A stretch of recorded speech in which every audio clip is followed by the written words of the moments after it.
Hello everyone, my name is Marlena and I will be your hostess for today. Together with me I have Peter, our senior market analyst at IronFX. Hello Peter. Thank you for joining us today as we're looking at the fundamentals on driving the markets currently.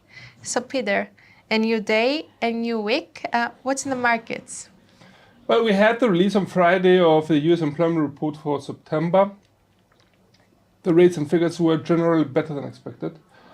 It was characteristic that the NFP dropped, yet not as much as the market had expected. It leveled at 263K, if I'm correct. At the same time, we had an unemployment rate which dropped from 3.7 to 3.5%. Overall, the rates and figures tended to imply that the US employment market remains rather tight, especially given how low the unemployment rate is. And that may allow the Fed to continue on its aggressive rate hiking path. Didn't we also have the release of Canada's employment data for September on Friday? Yes, we did. Actually, Canada's employment data were pretty good as well. We had the employment change figure reaching over 20K plus. That was a reversal from prior negative figure. At the same time, we had also a drop of the unemployment rate, which also showed that the Canadian employment market remains tight. It was characteristic maybe that the Canadian dollar was the only currency which gained against the US dollar for the past 24 hours. We would expect that the employment data would apply practically more pressure on BOC to continue on its rate hiking path. And mind you that on Thursday we had also some comments made by BOC Governor McClellan, which more or less tended to imply that the bank will continue with supersized rate hikes. And how about the US stock market? Well, we had a negative reaction in the sense that all three main indexes, the Dow Jones, NASDAQ, S&P 500, they all were in the reds for Friday. And that was understandable as practically the better than expected rates and figures of the US employment market could once again force the Fed to continue to hike rates aggressively, thus may tip the US economy into a recession. So I would expect practically US stock markets to continue to have bearish tendencies. On the other hand, I would note that actually I was expecting a wider drop. Maybe NASDAQ met our expectations. It dropped at around 4% at some point.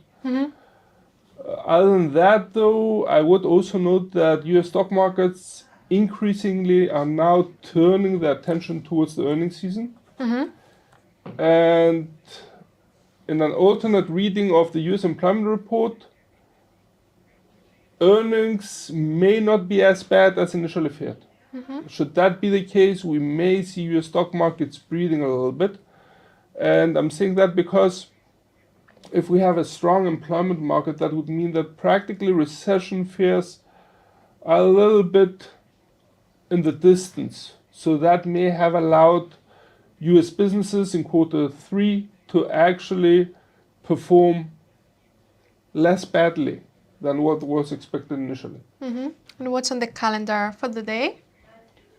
Well, we already had Eurozone Sendix Index. I would highlight actually two policymakers. The one would be from the Fed, that would be Chicago Fed President Evans. Now, should he sound hawkish enough, we may see the US dollar getting some additional support. The second would be ECB's chief strategist, Philip Lane. And we may see Philip Lane actually highlighting the possibility of further tightening of ECB's monetary policy. Both are to speak in the American session. Other than that, we would be highlighting in tomorrow's Asian session New Zealand's electronic cards retail sales. The second would be Japan's current account balance. And we get a number of data from Australia. We get the consumer confidence that's for October, as well as the business conditions and business sentiment for September, which could create some volatility for the Aussie, albeit usually these releases are generally considered to be of lower impact. And how about the rest of the week? Well, I would be noting practically on Tuesday UK's employment data, and especially the employment change figure is expected to drop deep into the negatives, which would be a negative for the pound. On Wednesday, we are about to get the UK GDP rate. That's on a month-to-month basis for August, and it's expected to drop also into the negatives. And both releases could more or less weaken the pound. Mind you that Bank of England is going to be extending practically its market operations, so we may see some volatility on the pound from that factor as well. Other than that, I would be noting on Wednesday the release of the Fed's last meeting minutes.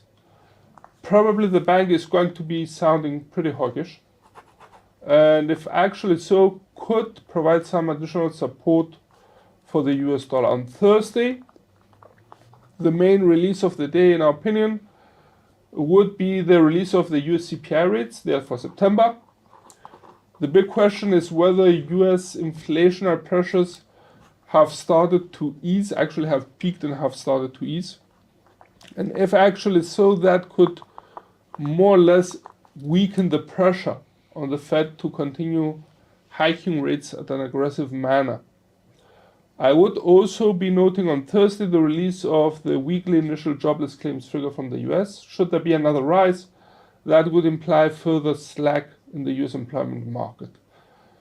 On Friday, I would be noting China's trade data, and we have an expectation for the trade surplus of China to widen above 80 billion US dollars. At the same time, the import growth rate is expected to accelerate and reach 1% year on year, which would be particularly positive for the Aussie, given that it could imply further, or if you prefer, a wider amount of exports from Australia towards China. That has a particular importance given that Australia's trade surplus for August dropped slightly, narrowed. And I would also be noting from the US on Friday the release of the retail sales growth rate, as well as the University of Michigan consumer sentiment. Any final comments? I would be keeping an eye out practically for the European theater as well, especially about the euro, where we have an outlook which is more tilting towards the negative side, given the escalation of the war in Ukraine, the recent developments there, and as well as the shortages of fuel, natural gas, and oil. At the same time, also the UK scene is quite interesting. We're talking about the UK government, which is still walking on shaky ground. And it seems that there is a general distrust, not only from the public, but also from the markets for the UK government. Other than that, I would also like to see how American stock markets are about to react this week with the start of the release of earnings reports of high-profile companies.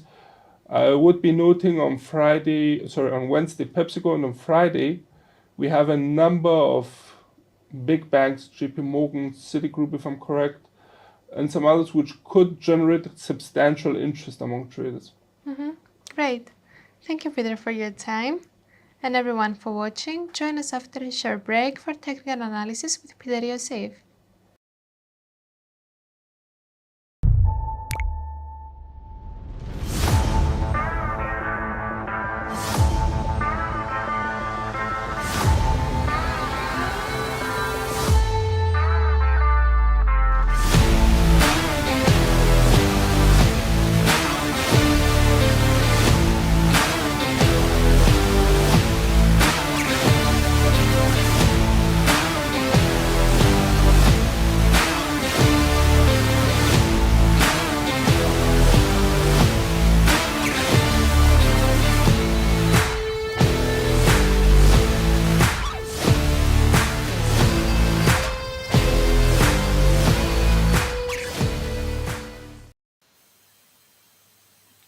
So, welcome to the technical analysis part of the presentation for today. In front of your screens, you have the US dollar index 4 chart. Note that all charts which are to be presented today are to be of the same time frame unless otherwise stated, and with no time to waste. We have clearly an upward movement of the US dollar index, and that's since around the 5th of September. No, it should be the 4th of the 4th of October. So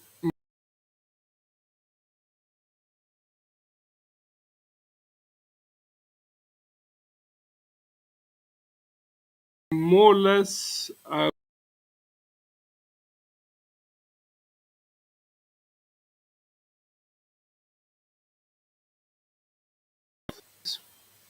and let's make the necessary corrections here. Definitely the 1165 is going to be turned into a support line.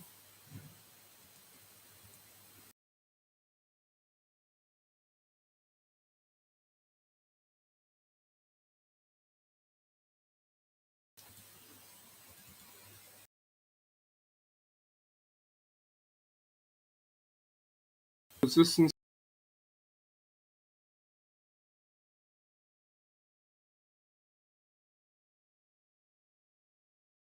line.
So we're back on live transmission. Sorry for the small technical issues we have experienced.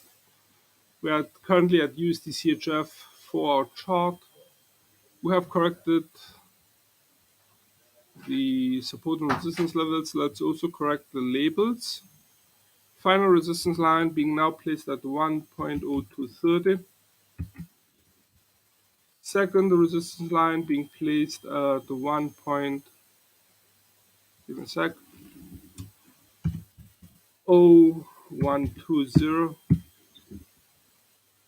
First resistance line now being placed at 1.0050. First support line, which used to be a resistance line, but given that the price action, let me close this, has broken above it, now turns into a support line, would be 0.9960.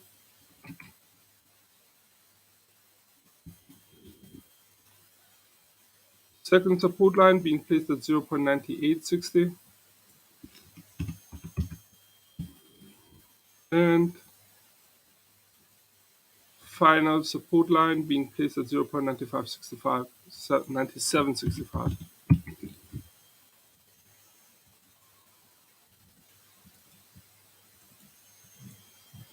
Nice upward trend line, albeit short and rather fresh. I wouldn't be so keen on that, but for the time being, it seems to be holding. That's why we're mentioning it. So the bullish tendencies seem to be present for USD CHF, as it has also broken above the 0.9960 resistance line, now turned to support.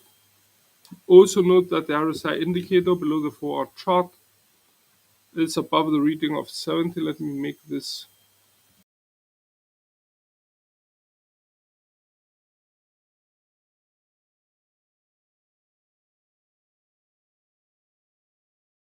that the bullish sentiment is still present, but for the time it may have reached overbought levels.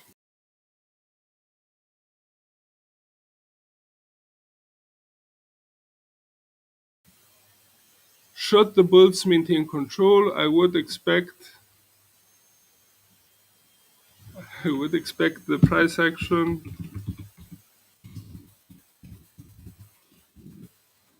to rise and reach, if not breach, the 1.0050 resistance line. On the other hand, should we see stabilization with the price action revolving around the 0.9960, we would expect a breaking of the prementioned upward trend line. While for a bearish outlook, I would require a clear breaking of the upward trend line, the 0.9960, and a possible testing, if not even breaching, of the 0.9860, aiming for the 0.9765. Mind you that the pair is already at high levels. It's indicative how the RSI indicator has just broken above the reading of 70. At the same time, let's have a look. The last time that the pair had reached this level, it would be practically since the 16th of June 2022. At the same time, it had reached 15th of June, had reached the 1.0050 resistance line.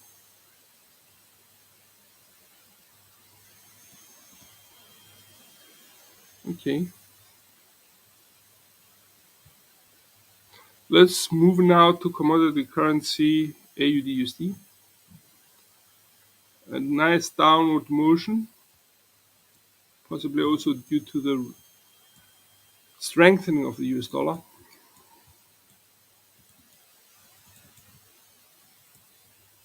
Okay, let's reverse this and do it to a resistance line.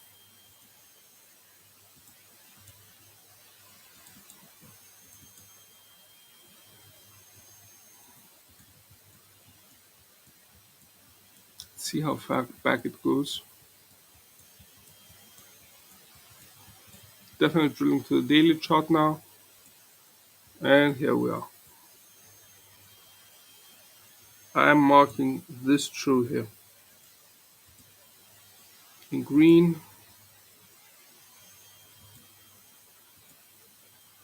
That would be the 0.5980. Locking this in, we're adjusting. Definitely we have an issue here. And there we are. Drilling back to the 4-hour chart.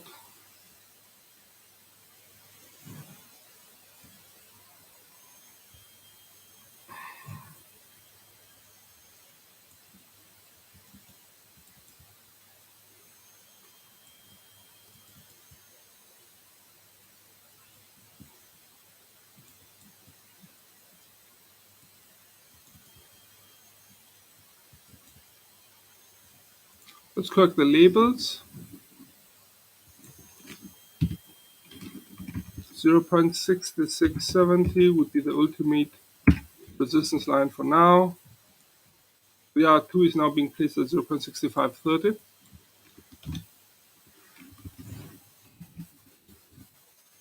The R1 is now being placed at 0.64.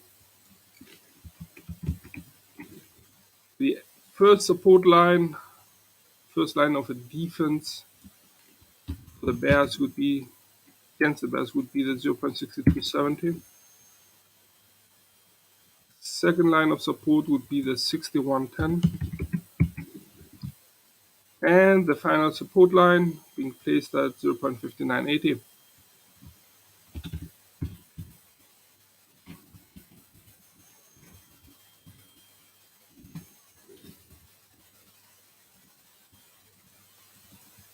For the time being, given that the price action has broken below the lower boundary of its past sideways movement, it's interesting how it did that. We tend to maintain a bearish outlook for the pair, and I wouldn't be surprised to see it breaking. Let's draw also a slight downward trend line here. Something like this. Note how it starts on the 5th, the 6th of October.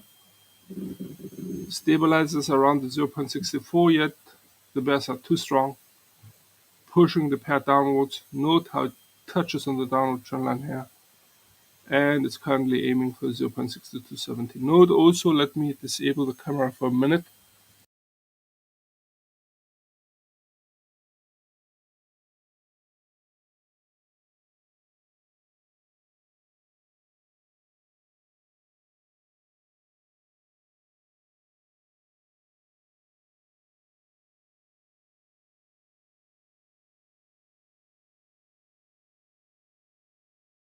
Re-enabling the camera.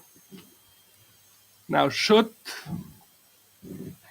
the bears maintain control, I would expect the price action to break the 0.6270 and thus pave the way for 0.6110.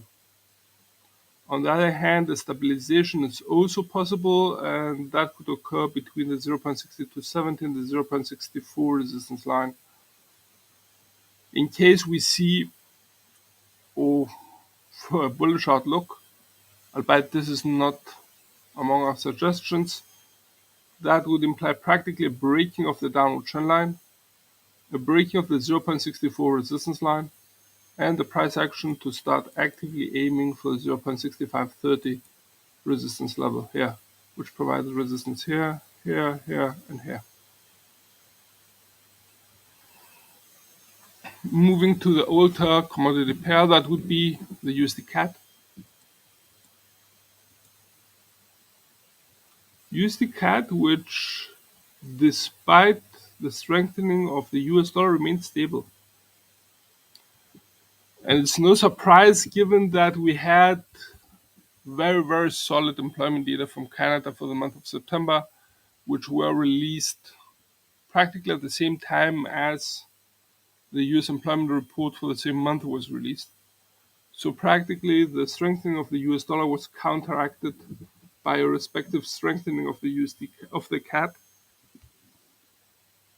Hence we see a stabilization of the pair between the 1.3820 and the 1.3650. I would expect for the time being the sideways motion to be maintained. It's actually very, very tight range-bound movement, and we may see it expanding a little bit, but always remaining between the 1.3820 resistance line and the 1.3650 support line. Now, note how the 20 moving average has a slight upward direction here. That could imply some bullish tendencies, in which case we may see the price action rising, breaking the 1.3820 and start aiming for the 1.40. It's interesting also how the 100 moving average and the 200 moving average are having an upward slope, all implying an upward movement. But for the time being, it remains rather stable. And should we see the CAD strengthening more than the US dollar for any given reason, that could imply practically that we may see some bearish tendencies for USD CAD, in which case we may see it breaking below the 1.3650 support line and start aiming for the 1.3490. Let's also have a look at WTI, which is closely related to the Canadian dollar. It has risen and corrects a little bit lower today, interestingly enough. It's interesting also how it has reached the 92.30 and hit a ceiling at that level. But let's correct this and place it in dark green. While let's also go hunting for a new resistance line at this level here. Note this peak here. That would be the 97.25. In red, please.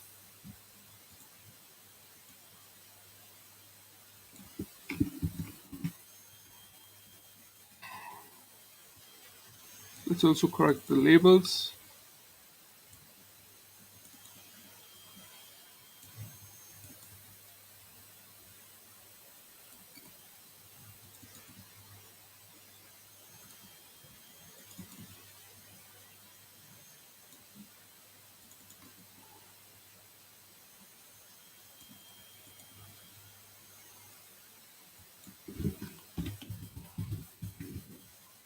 $82.45 being the final resistance support line, 86.35 being the second support line, 90 being the third support line,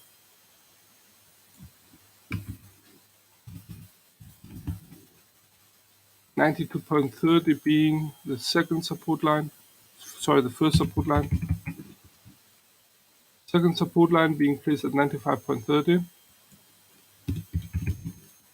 and final support line at 97.25. Now overall, and despite the correction lower, we still maintain our bullish outlook for the commodity's price on a technical level. Note how the upward trend line remains intact. The price action has still some way to go before hitting it. So the bullish sentiment should be still present. It's a characteristic also that despite the correction lower of the RSI indicator, it still remains above the reading of 70, implying a rather bullish market.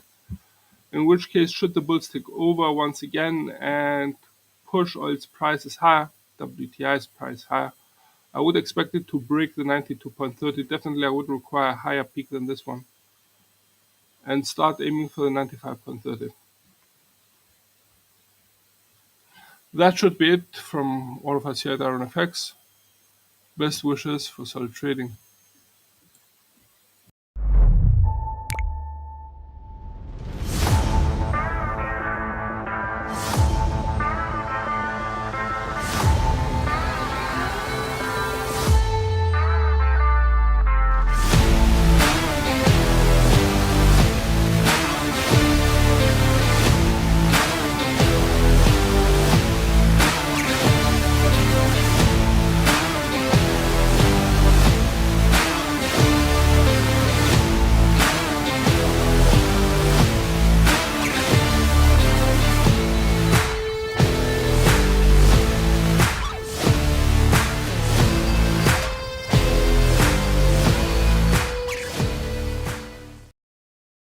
my name is Christina.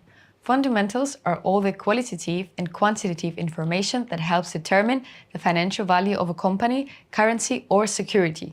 This information is included in fundamental analysis and helps define an asset's financial well-being. Macroeconomic fundamentals are topics that affect an economy as a whole, like microeconomic fundamentals are topics that affect smaller parts of the economy.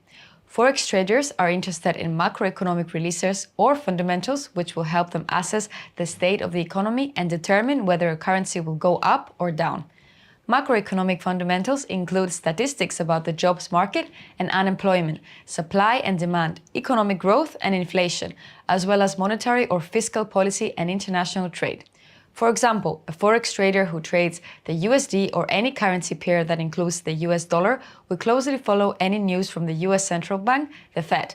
The Federal Reserve maintains financial stability by increasing or decreasing the discount rate. The Fed sets target interest rate at which banks lend to each other overnight, but it also sets the discount rate, the interest rate at which banks can borrow from the central bank.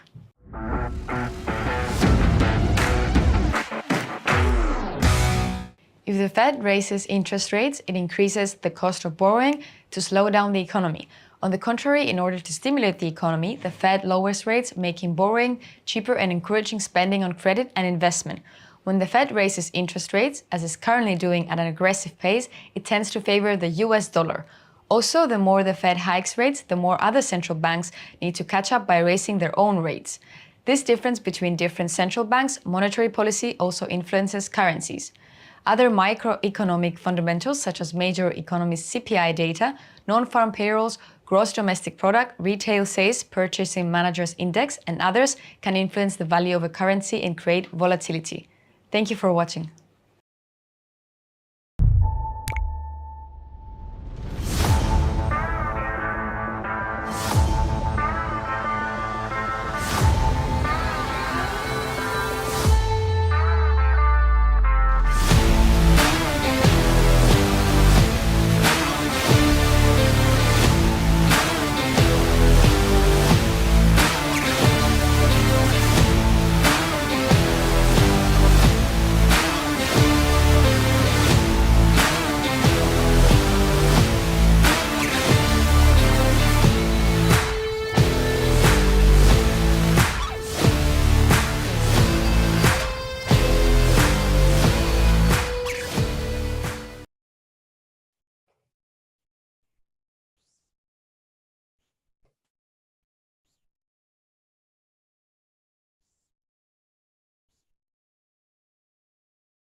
Hi guys.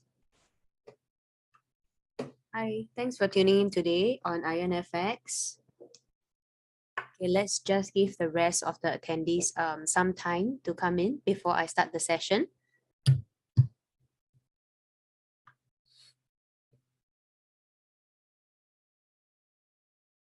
Hi guys, can you hear me and see me clearly? Let me know in the comment section. Hi Omar, hi Emerson. Okay, that's great. Okay, thanks for tuning in nice and early today. Okay, today's session will be about taking profits and stop losses placement. Right, it's quite an interesting topic that we are talking about on IronFX today.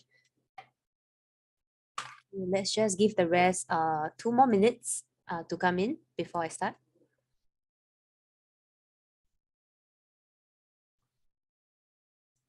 So let me know where you guys are tuning in from and what time is it over at your side, right? It's a Wednesday. I should be downstairs drinking somewhere instead of hosting the session.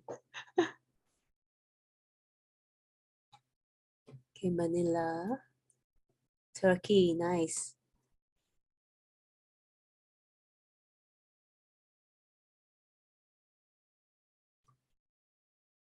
Right.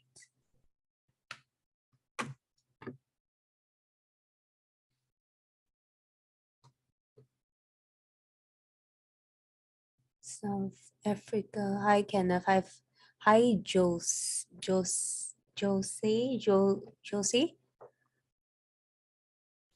Oh, Kenneth is from Philippines. Okay, Namibia, Mike.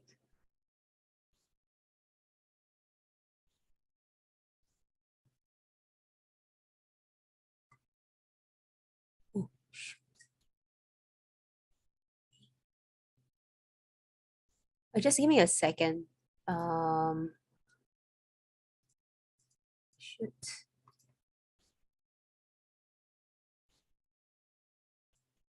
Right. Okay. Okay. Maybe I should start the session. Okay. Amaya is from Colombia. Okay. Okay. Thank you guys for tuning in. Right on today's session on trade management, take profit, and stop loss placement. So I'm sure every one of us who are trading will want to know where's a good point to take your profit and where's a good point to take your stop loss, right? Because most of the time we know that um, sometimes it happens because you know it hits our stop loss and then flies to our take profit. So it's slightly a bit more frustrating when that happens. So in this session, I'm hoping that I can explain some of the methods that we use to place take profit levels and stop loss levels as well, right? To redefine or to define more specifically where you should put them so that you can take better profits. Okay. So today on IronFX, before we start, the information in this webinar should not be considered investment advice or an investment recommendation, but instead educational material only. And before I start, right, maybe let me just bring you guys to, let me do a short introduction on some important websites that you guys should know, right, before I start the webinar. So on IronFX itself, if let's say you tune in later today and you miss out some parts of this session, you can go to our webinars, right? And you can go to, wait, let me see.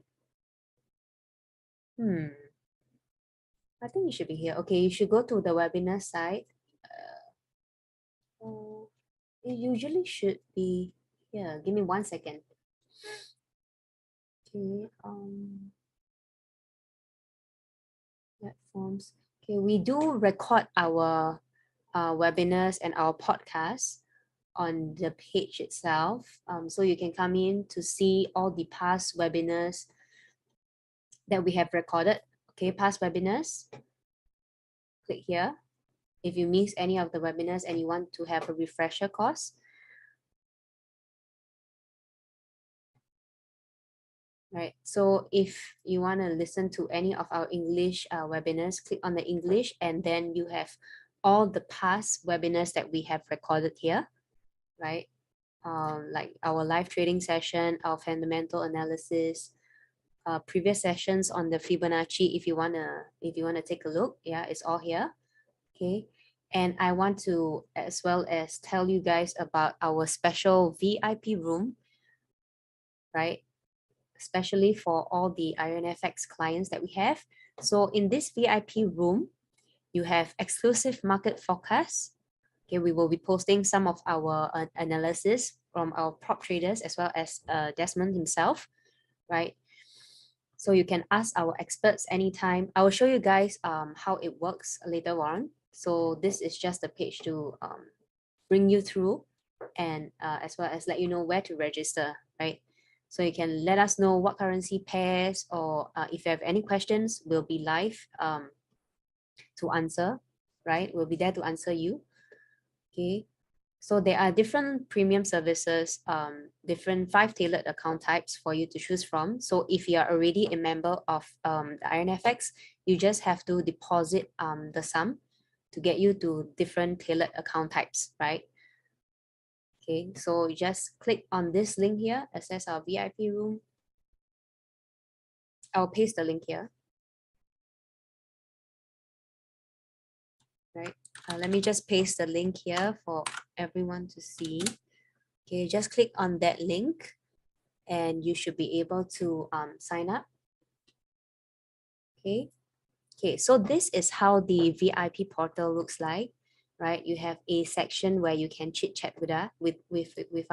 If let's say you have some questions about maybe different currency pairs, or where are some of our key levels, or where we should be looking at, right? Chit chat. Okay, and every day we will have news that we post, updated news or daily news, important news that we post here. Okay, the majors, your DXY, your Euro, your USD pairs, commodities, indices, crypto even. Yeah, so any currency pairs that you need, it will be here as reflected. So how do we actually use this VIP portal? So for example, we are looking at Euro USD, right? So, okay, just give the chart a minute to load, okay? So it will be this chart that you see, and then there will be all the tools that you require. For example, your Fibonacci, you can draw, and then you can type here, okay, hi, Annabelle, is that important reversal point? For example, if you're looking at, okay, for example, if you're looking at this level here, let's see. Okay, so for example, if you're asking whether this is a key reversal area at the 38.2%, you can highlight, right, and link to this line, confirm, and you enter. So every time you post a question, we'll be able to see right here where exactly you're talking about, right? So you can toggle around, let us know if you have any questions about any currency pairs, right? It's very useful, it's very tailored service. So yeah, check it out. Okay, and okay, so that's all before I start the session. So let's, without further ado, let's just start the session. Okay, so that's me. I work for the Everest Fortune Group, right, which run the award-winning research firm finalist for Best FX Research 2019, 2020, 2021, and the finalist for Best Equity Research 2020, 2021. Okay, so the agenda for today will be talking about why stop loss and take profits are important. Why is it important to set both of them? Okay, both of them are as important, right? Your stop loss as well as your take profit levels, right? Why they are important. Okay, the anatomy of a trade, okay, it's not only just about your entry, it's not only about your stop loss and placement. There are other factors as well affecting the trade, right? Fixed stop loss and take profits, why are they not that ideal? Okay, dynamic take profit and stop loss placement. So we'll be teaching you how to make it a more dynamic way of placing your take profit and stop loss, right? Risk allocation, what is the ideal lot size, or what is an ideal percentage to set aside, right? This will be covered during today's session. So before I start, just to let you guys know, if you have any question, please feel free to post on the comment section, because I can see exactly, yep, I can see exactly on my left side of the screen, right? So if you have any question, just let me know. Okay. So why is it important to place stop loss and take profit? So maybe I ask the audience a question. So do you guys actually place stop loss and take profit levels, or you just let the trade run on its own? So you can be honest, because most times I have seen people who just enter a trade because they feel like, you know, they feel like their guts tell them, or maybe some of the support key resistance level tell them that it's going in a certain direction, but they have never actually thought of how much profit or how much stop loss they should put in every trade. So how many of you guys actually place stop loss and take profit levels? Let me know. Joachim, what about beginners? Yeah, actually for even for beginners, it is a good habit to put all stop loss and take profit levels. Is important, right? I have some answers. I use them. It's important. So sometimes I put, but mostly it hits stop loss. I mean, that happens to most of us, but you still have to put because it's about risk management, right, Dipesh? Okay, so the reason why you have to put your stop loss and take profit levels is because number one, of risk management, right? Managing stop loss and take profit help you to manage your trades more strategically, right? Instead of more emotional kind of trade, right? You strategize your trades, like how much stop loss and how much take profit is worth the time and aim and effort, or worth that risk for you to take. So risk management, what I mean by that is how to properly identify these values are important, because you need to know, identify your favorable opportunities and come to term or accept the level of risk that comes with it. So with proper use of stop loss and take profit levels can play a crucial role in preserving and growing your portfolio, right? Not only are you like systematically protecting your holdings by prioritizing less risky trades, but you also prevent your portfolio from being wiped out completely. Okay, so that's what I mean by you can identify and analyze properly before you enter a trade, right? Instead of just enter and then you think about your stop loss later. Okay. Number two, prevent emotional trading. So some of us, when you trade, you get slightly more emotional. So when you have stop loss and take profit levels, it's sort of like your boundaries, a set of discipline, right? To prevent yourself from getting the account wiped out, right? Because a lot of us, we trade because of impulse or on impulse. So this is why some traders rely on a preset strategy to avoid trading under stress or fear or greed, right? Because these are very powerful emotions. So you do not want to impulse trade. Hence, you set your stop loss and take profit levels accordingly. And the last point, which is the most important point, right? It is very important to know whether your risk to reward is rational, or whether it's logical to calculate your risk to reward. You can't be risking $100 just to win a $10 trade, right? It just doesn't make sense. Okay, so your risk to reward has to be rational, okay, before you even take a trade at all. Hence the importance of stop loss and take profit levels.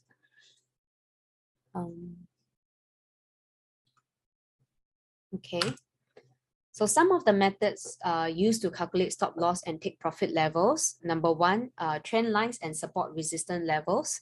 So support and resistance are core concepts familiar to any technical traders or any traders at all. These are the areas where price chart are more likely to experience increased trading activities, because as prices come to your support or your resistance, these are the key areas where most of the trading activity will happen, right? This is where the fight always happens. Okay, so be it buying or selling. Hence, traders who use this method typically set their take profit level just above the support level and stop loss right below the resistance level, they have identified. Okay, so if you are taking profit, you should take slightly lower, because you don't want to come here. When prices come here, they will fight, and it's very messy. You don't want to miss out like maybe 80% of your profit already. So usually for take profit wise, we will set it slightly lower, and if it's a stop loss, you want to set it slightly below, because you want to have some buffer. Okay, percentage method. Okay, this is useful as well. So instead of a pre-specified level calculated using technical indicators, some traders actually use a fixed percentage to determine their stop loss and take profit. So for example, if you want to close a position at maybe 5% of your 5% gain or 5% loss. So it's depending on what is your RR, what's your ratio of your risk to reward, right? How much you want to take. Okay, this is quite straightforward. And the last point would be moving averages and other indicators. So some traders, they monitor moving average closely, looking out for opportunities to buy or sell presented in a crossover signal. For example, like your RSI or your MACD, right? So they'll set a percentage or an amount of pips, like maybe 10 pips, take profit or stop loss. Okay, so these are some methods that traders use. For Omar, what is the recommended RR rate? I will come to that later. Okay, for different people, I mean, there are different reasons for different RR rate. Okay, so the anatomy of a trade. Okay, so a lot, like I've mentioned before, most of us, we actually enter a trade. When we do an entry, we forget all about our stop loss and take profit. Because, for example, if I see a market moving in a ascending trend line, I will be very nervous, or I want to catch the wave, right? So I will just enter without thinking. I'll just enter right here, or maybe here. It's a good level. There's a breakout and I urgently need to enter. I just enter a trade without thinking of what is my stop loss and what is my take profit, just because I want to be part of this action, correct? That is very risky.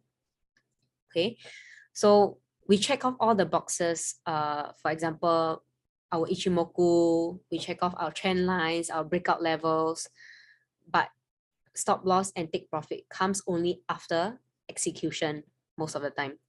So all this take profit and entry, take profit, stop loss are all as important. Okay, so anatomy of trade, there is entry,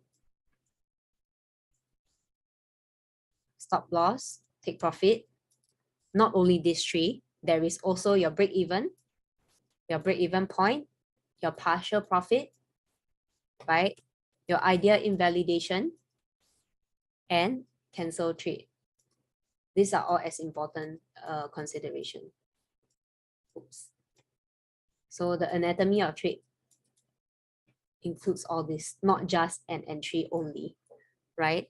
So the rest of this will be covered in the rest of the webinars following trade management part 2, 3, 4, right? Okay, so remember, it's not only just entry, stop loss, and take profit, okay? All are as important. Okay, so now let's talk about how we take profit and place stop loss in the most simple manner, most logical and simple manner, okay? So usually when a trend comes along, right, you will have to identify your major resistance area and your major support area, correct?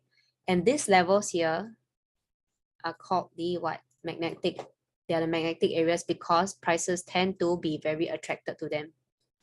Okay. So for example, when your price is moving up, should your take profit be exactly at the line here? Should your take profit be here? Or should your take profit? Okay, let me just draw.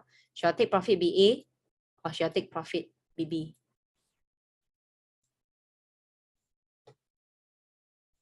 Can't see my chart. Are you guys looking at my chart? I'm not. Let me know in the comments if you guys can see what I'm sharing.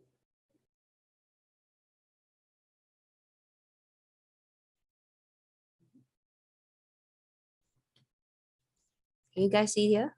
Okay. Okay, then maybe Terence, there's something wrong with your screen because, yeah. Okay. Okay, so let me know whether your take profit should be at A or should it be at B. If let's say my trend is going this way, my trade is this way. Okay, I can see some answers. There are some A's, there are some B's, but the answer is none because if you are looking at taking profits, right, what you should be doing actually is point C. Yes, it should be before A, correct?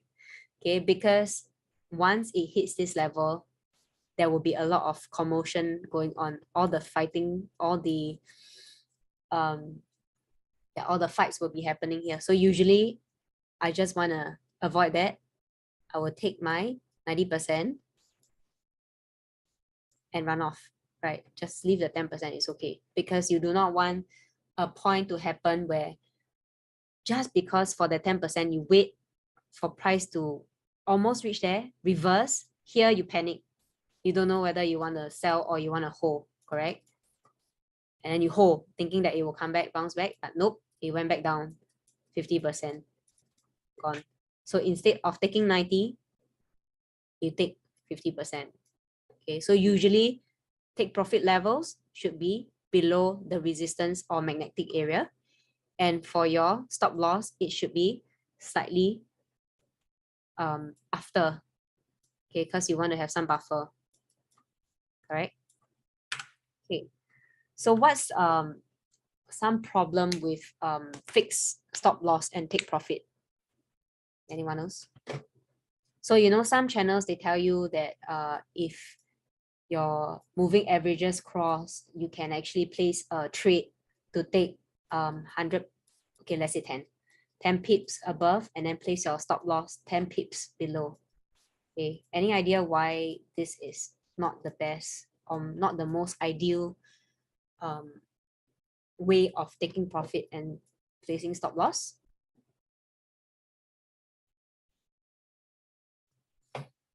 Okay, the reason why it's not good, although it's a disciplined way of taking profit and placing stop loss, it's not ideal because, like I've mentioned, most times prices will react to a certain point and reverse. So you don't want to be caught in a situation where you are like maybe at a 9 pips and then you are very rigid, or you just want to hit the full 10 pips and then it reverses, you panic, right? You don't want to be caught in a situation here. So that's the problem with your stop loss, fixed stop loss and take profit levels. Okay, so let's go to some examples. Okay, so this is the support level here that we are looking at because you have 2 points. Okay, so this kind of looks like a double bottom, right? So prices are always very attracted to key levels before a bounce off. Okay, so number one, nice support level here, nice. Okay, so here, because there's a breakout, we buy thinking that price will go up all the way. Okay, strategy has a fixed stop loss of 100 pips, which is all the way down here. Okay, this is my stop loss, which is right above. Okay, and then instead of going up, my price came down, touch my stop loss, right? Because it's 100 pips, right? Because my mentor told me it has to be 100 pips. So I fixed to 100 pips. Okay, so I stick to it. But it's tap out, hit my stop loss, and then it reverse in a direction. Actually, there's another slide that shows that it flew back to my take profit levels. Okay, so my point here being, since you know that your prices are always very attracted to your key magnetic levels or key levels, you should always place your stop loss slightly below these key levels to give it a buffer, right? So prices actually touch here and flew back to my take profit. Okay, take profit should be also slightly below because you don't want to wait until you hit the important level and then the fight begins. Okay, you don't want to be caught in a crossfire. Okay, so in essence, when prices goes near the resistance, you should take profit before any commotion happen. This is the red zone. Okay, and then if you're coming back down where your stop loss is, you always give some buffer instead of placing it exactly at the crossfire area. Okay, it doesn't make sense. Okay, so another example. So here is clearly a strong resistance area where price has reacted off twice. As you can see here, bounce off once, bounce off twice. So if let's say you have a fixed 100 pips, which, like I've mentioned, your mentor or someone actually tell you you should set it to this because of your simple moving average crossing, whatever it is, and then you stick to your 100 pips, which is here, take profit. Your price actually bounced off. This is what you get originally, 90%.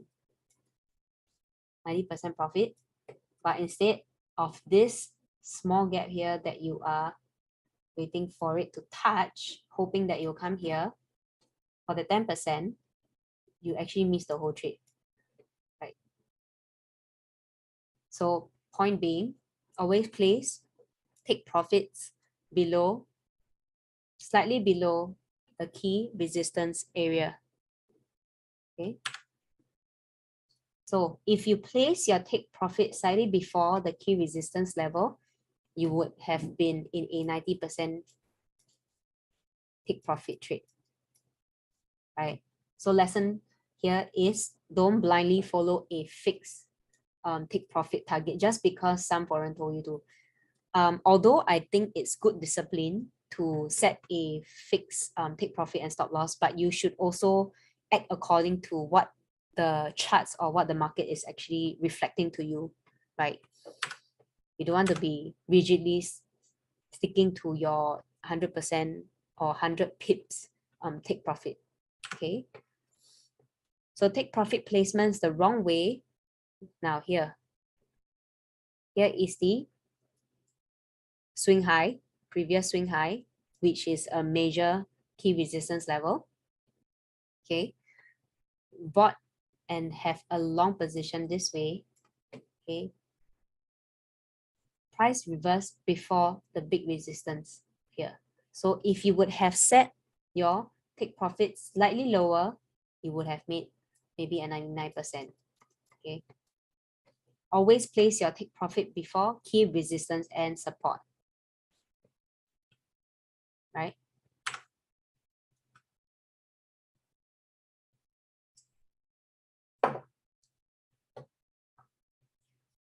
Okay. Oh, so this is the same example as I've done before, right? Nice support level. You think your price will go up, and then the stop loss is here.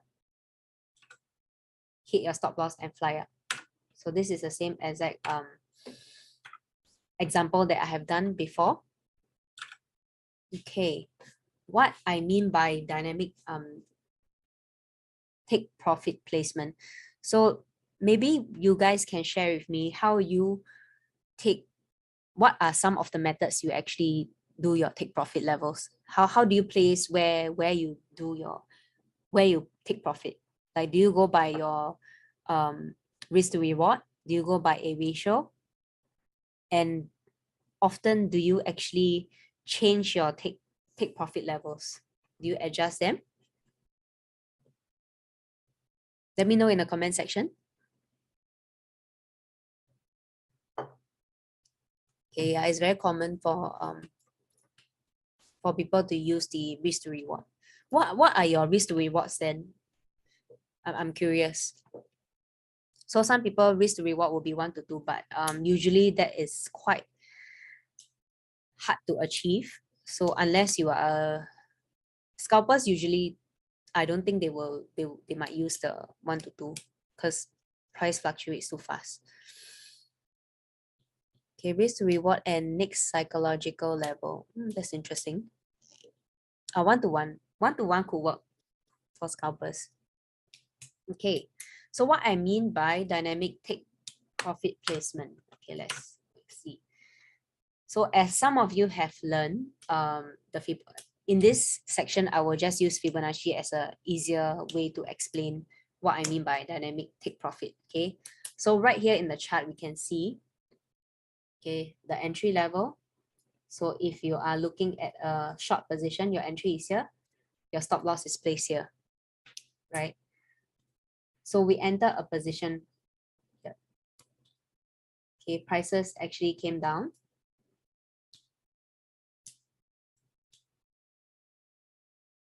Right? Came down here. This is our by right a take profit level that we are looking at. Okay. But let's say prices actually, once you draw your, this is a, let me see. Okay, this is a 78.6% retracement because they draw here, right? So this is a retracement level. Okay. Oh, okay, wait, sorry. Let me re-explain this. Okay, I think what they meant here is, okay, so my Fibonacci is drawn here, correct? And then I'm looking to enter a position once it hits my Fibonacci level here, because usually price tends to reverse at these levels of retracement. So I'm waiting for an entry before the short position and my take profit being placed here. So point 1, my stop loss should be placed above the highest, slightly above or below the highest or the lowest point, right? Depending on whether you're long or short, okay? So you always need to have some buffer, okay, for your stop loss. And then point 2, if your stop loss, if your take profit level is here, maybe you want to take slightly before instead of exactly at the point, because John cannot see my drawings. Can the rest of you see my drawings?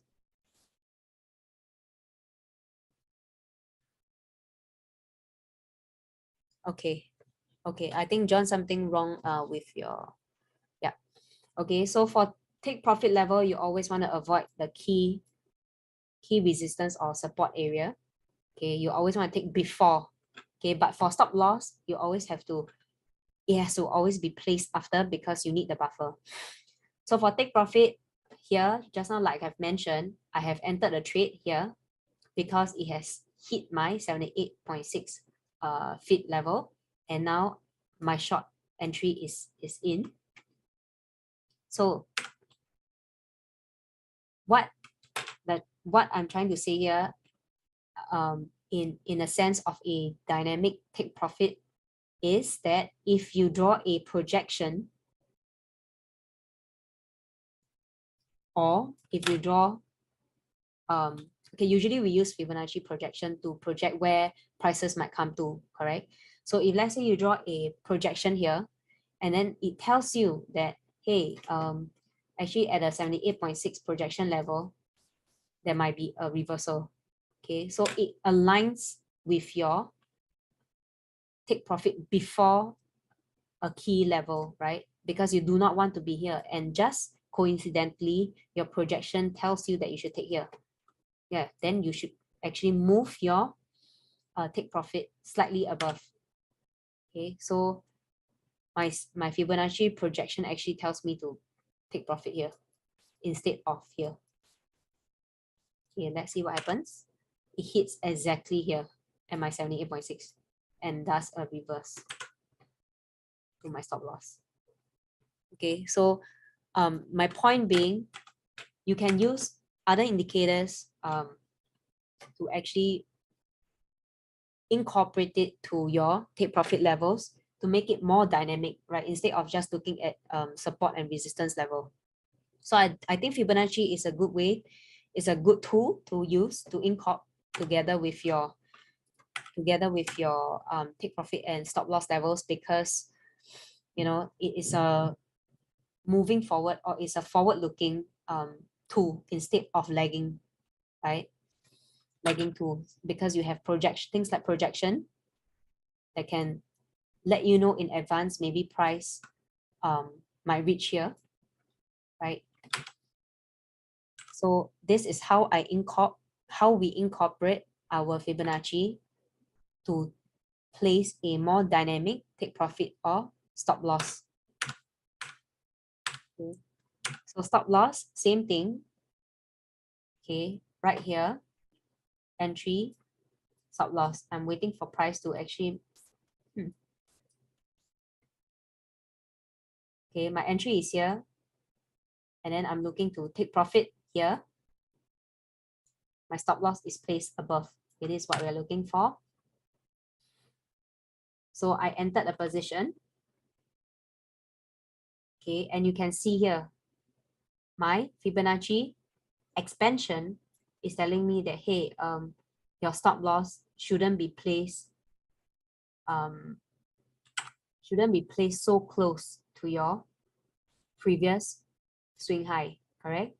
So it would, what this Fibonacci does is that it helps you to define or helps you to further support and give you a more accurate place of where you should place your stop loss. So my Fibonacci tells me that, hey, my expansion, my negative 27.2% is actually slightly above where I placed previously, right? So I actually moved my stop loss right further, and you can see that, hey, it actually came here and then touch before it hits my take profit. Okay, so there are two ways. One is for your take profit level, and one is a dynamic way to place your stop loss. Okay, I will draw this again in case it's not very clear. Okay, so what I can see here is that I entered a trade. Okay, I'm gonna enter a trade once it hits here. Correct. Okay, hit my entry level. Now my question will be, where should I put my stop loss? Most people will think that stop loss should be placed here at your previous high, but what this webinar is telling you is that you should always have a buffer. But how much buffer? So this is where your Fibonacci or your other indicators come in to tell you, this is my expansion. It's telling me that, hey, my negative 27 is somewhere along this line. Okay, price tends to like to reverse off this area, okay, because this is a key level. And my 61.8% projection. Okay, so here.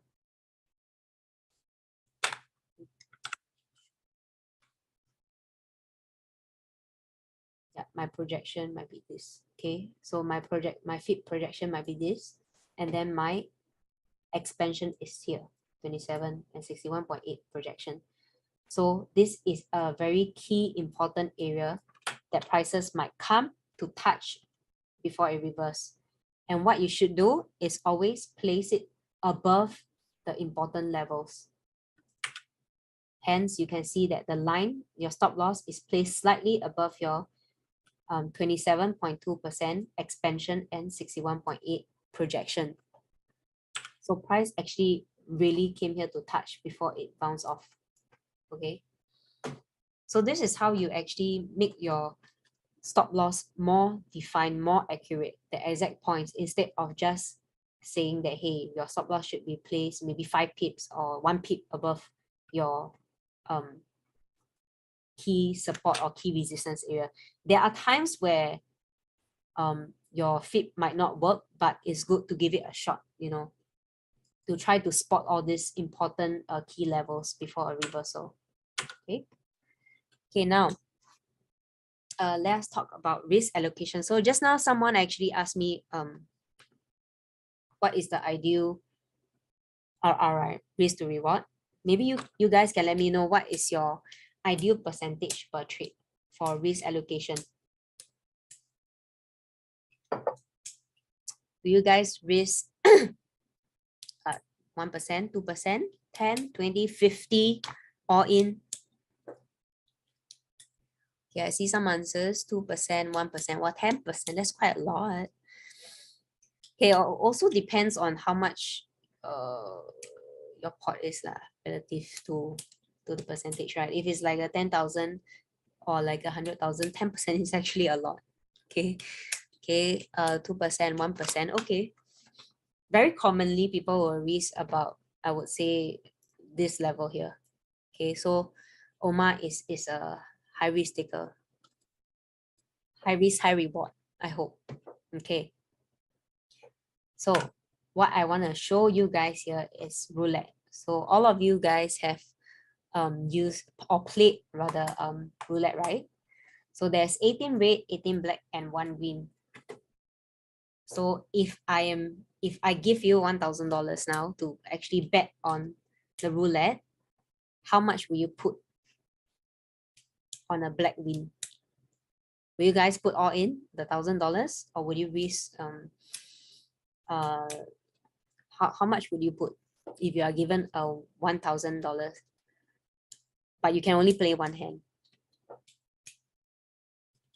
Will you all in? Would you put $200, $100? Okay, $100, so about 10%. Okay, we have some other answers, right? But typically, most people will be in a range of 100 to 200. Okay, all in, yeah, because it's not your money, right? Okay, my point being,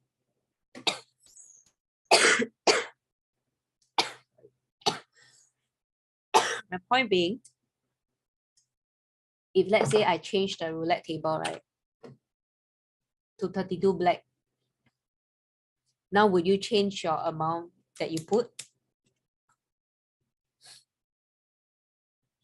Will you guys change it to all in, or will you guys actually, there's a highly likely, there's a higher chance that you might put in more than your original, be it double or triple or more. My whole point is that most people will put in more if they know that there is a higher possibility of black winning, correct? Because instead of 18 now, I have 32.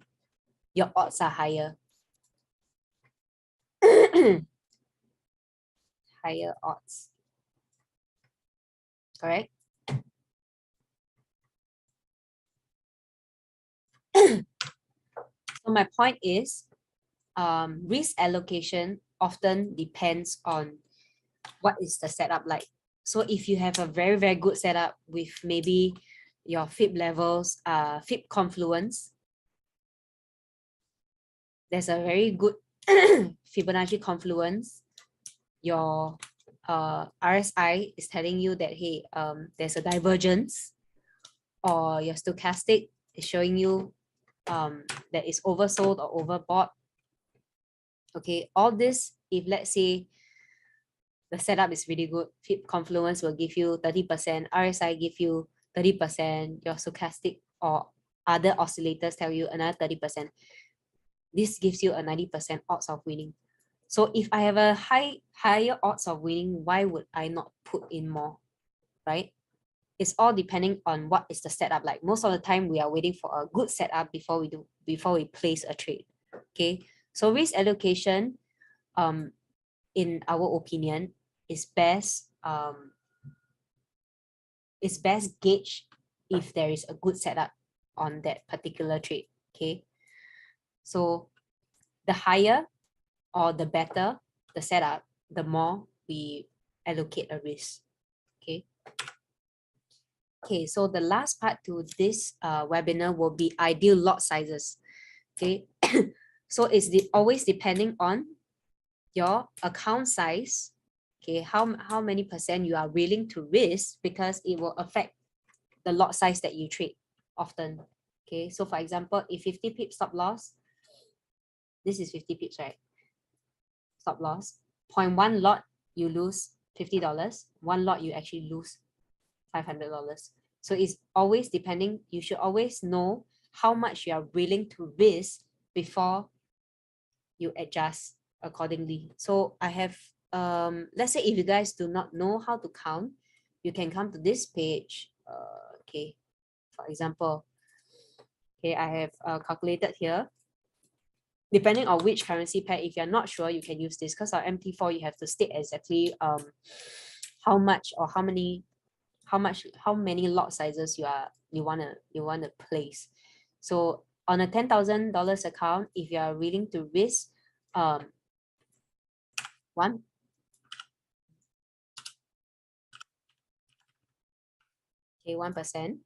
your stop loss 30 pips, so you're risking $100, and this is the standard lot size. Okay, so if you do not know how to count your lot sizes, you can come here. Okay, if you're risking 2%, then it's a different lot size. So it's depending on what is the risk percentage, or what is the amount you are willing to take. What's your risk allocation before they show you the standard lot size. Okay. Okay.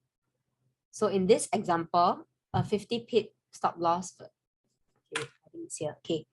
So 50 pip stop loss, 90 pip take profit, and 20 pip stop loss, 36 pip take profit. So which one do I make more? Let me know in the comment section.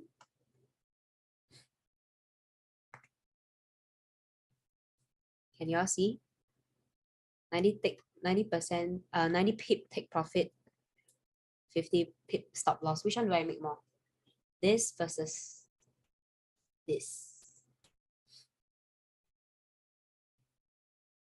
Let me do a quick calculation also.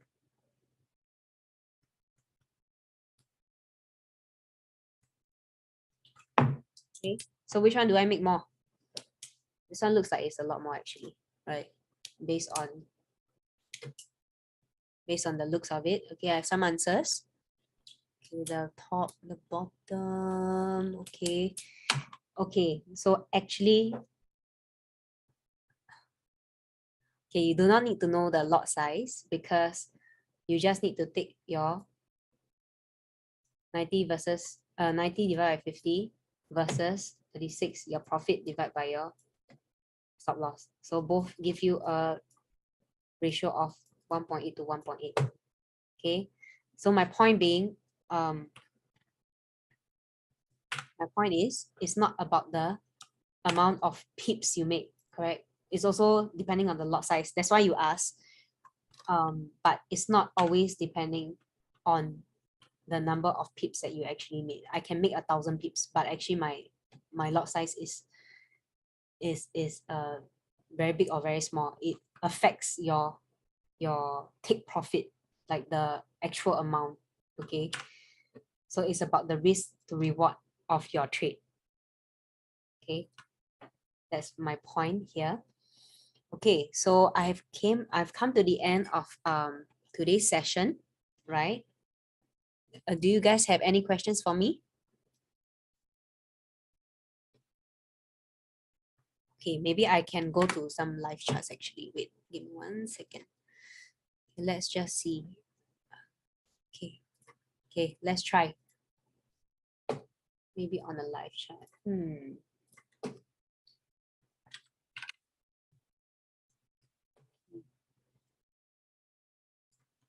So maybe on a live chat I can do some examples. Okay, let's do maybe Euro.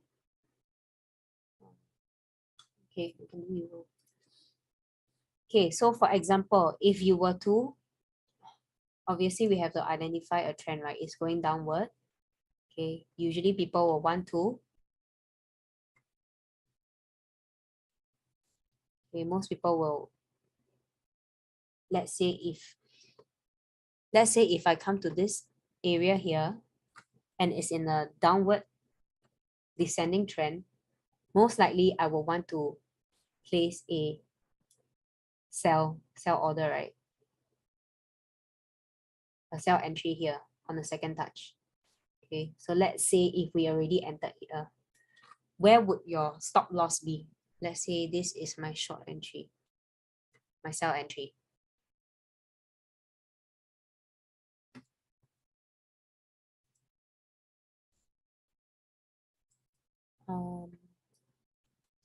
Let me know in the comment, where would you, let's say if I'm placing a sell entry here, where would you actually place your stop loss?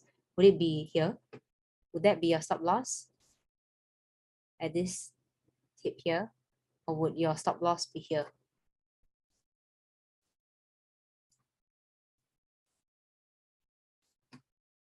Right, remember, we always mention if you're placing a stop loss, it should always be away from your entry. Okay, slightly above the previous resistance, neither. Okay, if it's neither, where would be ideal to place your stop loss, in your opinion? Okay, some people use pips, some people use percentages. Yes, you can actually do that. So let's try to see whether there are any confluence zone. Okay. Okay, so for example, you can see here, right? I draw my Fibonacci retracement tool, and it's telling me that, hey, there will be a reversal maybe at this level, which is actually quite an important key level because it's the overlapping resistance, right? Because there are so many levels that came here, touch, rate, 0.1, 2, 3, 4, 5, 6, then break. So this is actually a very important level that we should look out for, which also is the 50% retracement level. So it means that if price were to come back, it might touch here before a it might touch here before it bounce off, correct? So what you want to do is, if this is such a key level, your stop loss should be placed slightly above.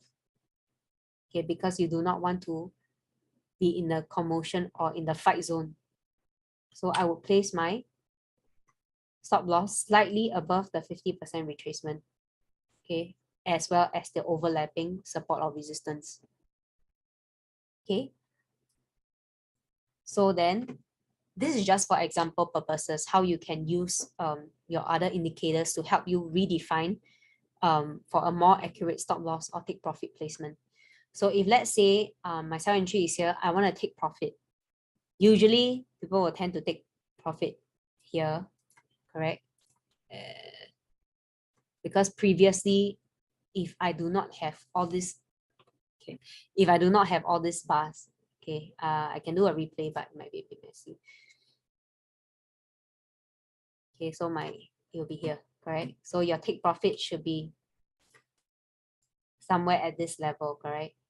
But like I've mentioned, because this is a key support level, you do not want to be caught in a crossfire. So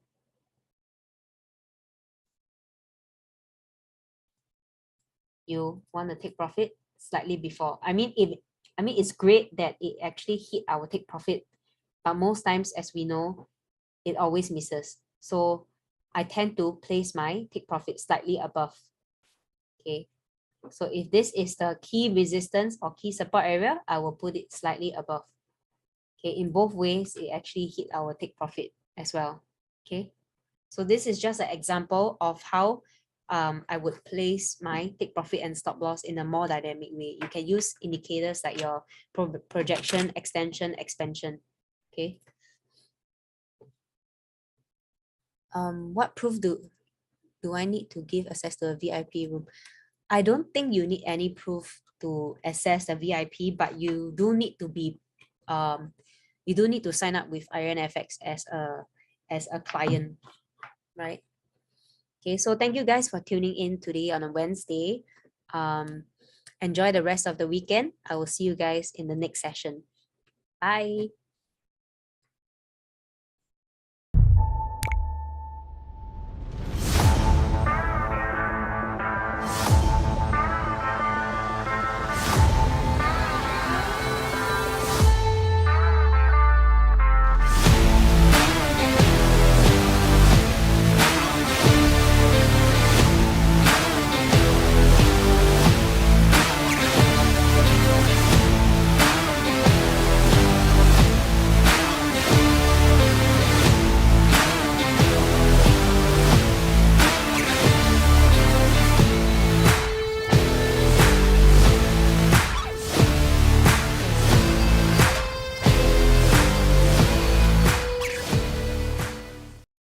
Everyone, my name is Emily. Today we're going to talk about account types. There are three main types of trading accounts available: a standard, a mini, and a micro account.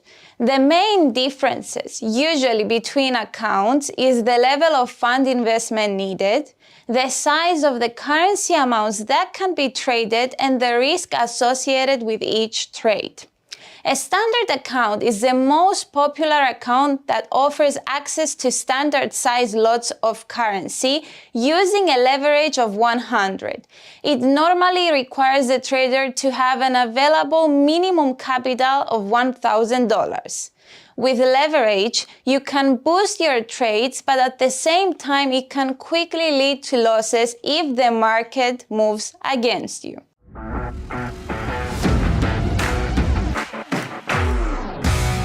Mini trading accounts are usually accounts with a smaller capital required to fund them, and traders can trade mini lots with less exposure to potential gains or losses. Mini accounts can be funded with a minimum of 500 or less, and leverage can be 1 to 400. Such accounts are good for beginners as they can try and test strategies with less capital.